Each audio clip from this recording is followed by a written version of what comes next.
بسم الله الرحمن الرحیم.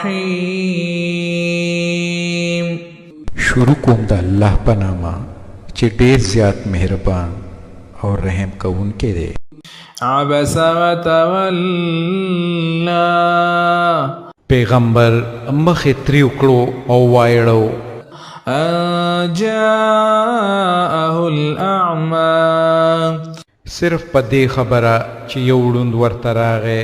وما يدريك لعله يزكى ته څه خبرې کېدای شي چې هغه پاکي او تقوا ترلاسه کړي او يذكر فتنفعه الذكرى یا نصیحت واوري او نصیحت کول هغه ته ګټه ورسوي. اما من استغنى څوک چې بے پروايي کوي فأنت له تصدى د هغه طرف ته خو ته پوره توجه کوي.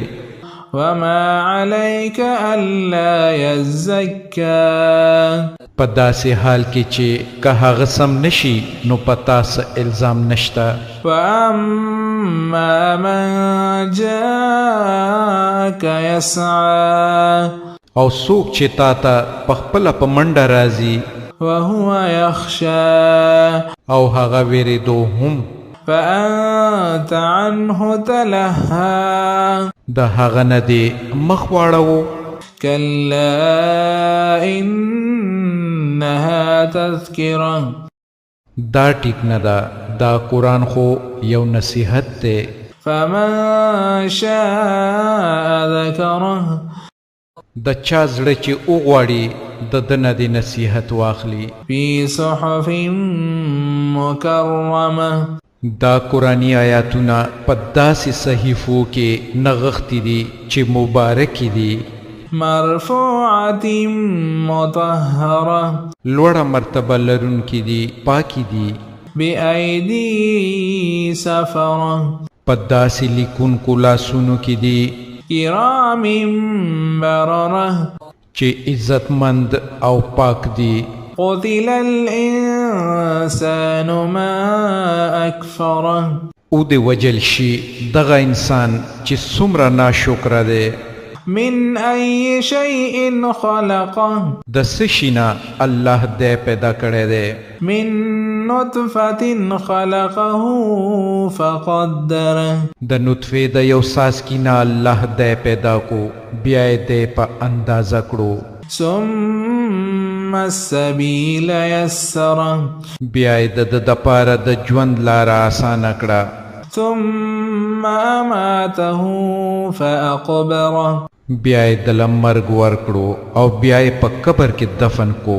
ثم إذا شاء أنشره او بیا کله چې خوښه شي هغه به دویم ځل د هغه نه راپاسوي.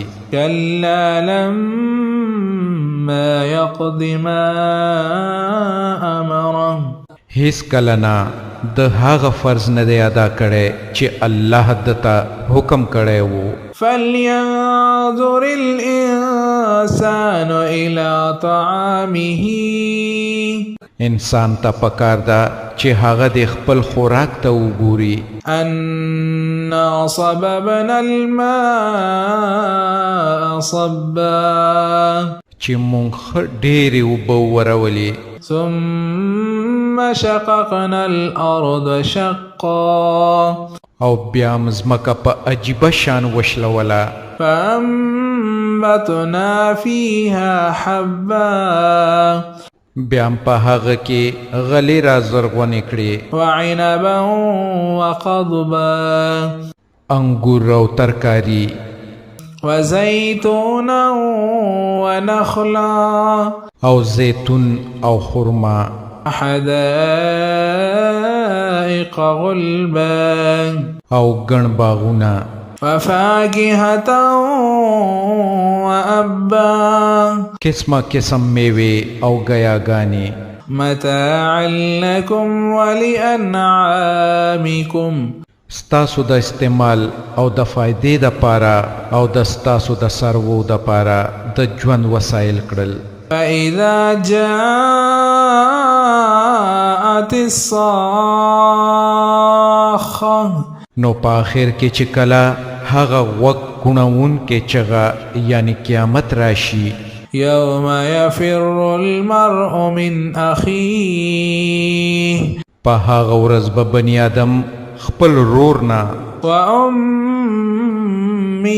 وأبيه او خپل مور او پلار نه وصاحبته وبنيه او د خپل ښځې او د اولاد نه به تښتي لكل امرئ منهم يومئذ شأن يعنيه د هغو نه په هر یو به په دې ورځ داسې وخت راشي چې د هغه به د ځان نه سوا بل هیچا ته پام نه وي وجوه يومئذ مسفرة ځینې مخونه به په دې ورځ روښانه ځلیږي ضاحكة مستبشرة چې خندیدونکي خوشحاله او تازه به وي ووجوه يومئذ عليها غبرة او په ډېرو مخونو به په دې ورځ خاورې دوړیږي